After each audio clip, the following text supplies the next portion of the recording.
അപ്പോൾ ഇതിൻ്റെ ട്വിൻ സിസ്റ്ററാണ് കേട്ടോ. ഇവിടെ കുറച്ച് ദിവസം എൻ്റെ വീട്ടിൽ നിൽക്കാൻ വന്നിക്കാണ്. അപ്പോൾ ഇവൾക്ക് നമ്മുടെ നാടൊക്കെ ഒന്ന് കാണിച്ചു കൊടുക്കാം. എൻ്റെ നാട് എന്ന് പറഞ്ഞാൽ ഷാഫിഖാൻ്റെ നാട്, പട്ടാമ്പി കാരക്കാട്.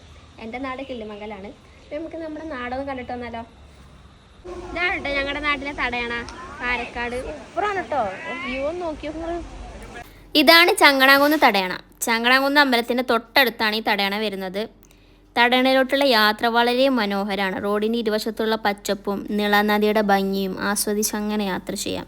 ശനി ഞായർ ദിവസങ്ങളിൽ വൈകുന്നേരത്ത് ഇവിടെ നല്ല തിരക്കായിരിക്കും.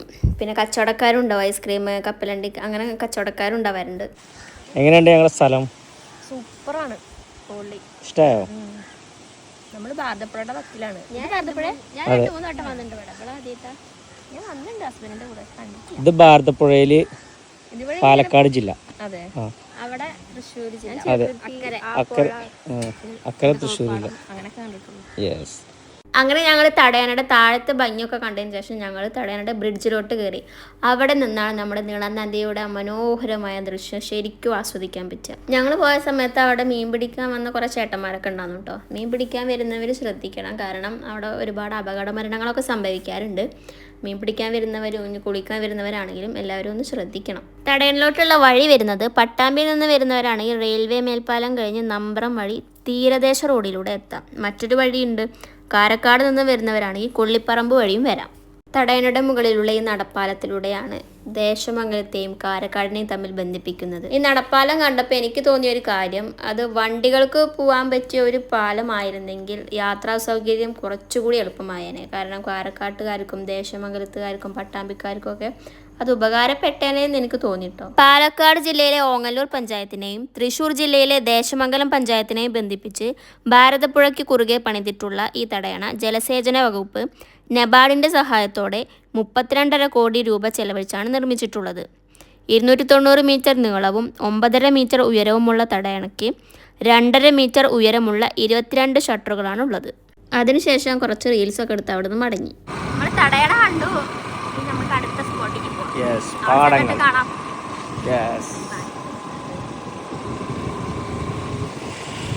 നല്ല അടിപൊളി പ്രകൃതി രമണീയമായ സ്ഥലത്ത് കൂടെയാണ് യാത്ര.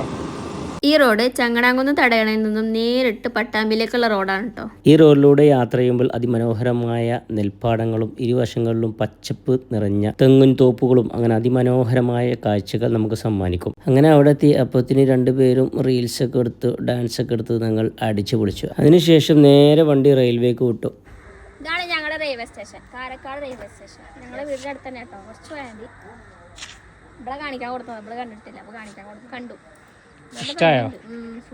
ഷൊർണൂർ റെയിൽവേ സ്റ്റേഷന്റെയും പട്ടാമ്പി റെയിൽവേ സ്റ്റേഷന്റെയും ഇടയിലാണ് കാരക്കാട് റെയിൽവേ സ്റ്റേഷൻ സ്ഥിതി ചെയ്യുന്നത്. കേരളത്തിലെ പഴക്കം ചെന്ന ചെറിയ റെയിൽവേ സ്റ്റേഷനാണ് കാരക്കാട് റെയിൽവേ സ്റ്റേഷൻ. ഏകദേശം 124 ട്രെയിനുകൾ ഇതിനെ കടന്നു പോകുന്നുണ്ട്. 2 പ്ലാറ്റ്ഫോമുകളാണ് ഈ റെയിൽവേ സ്റ്റേഷനിലുള്ളത്. അതുപോലെ ഇന്ത്യയിലെ 2 റെയിൽവേ സ്റ്റേഷനുള്ള ഏക പഞ്ചായത്താണ് പട്ടാമ്പി ഓങ്ങല്ലൂർ പഞ്ചായത്ത്.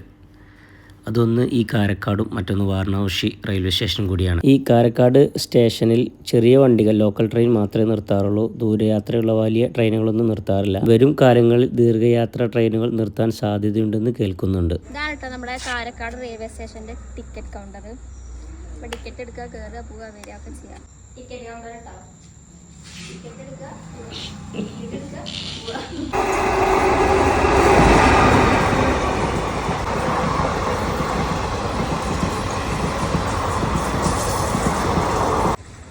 ട്രെയിനൊക്കെ കണ്ടു. ഇനി വീട്ടിൽ പോവാണ്. നമ്മൾക്ക് ട്രെയിൻ കാണാൻ വേണ്ടി വെയിറ്റ് ചെയ്തതാണ്. അപ്പം ഇനി അടുത്ത വീഡിയോ ആയിട്ട് കാണാൻ. അതുവരെയ്ക്കും ബൈ.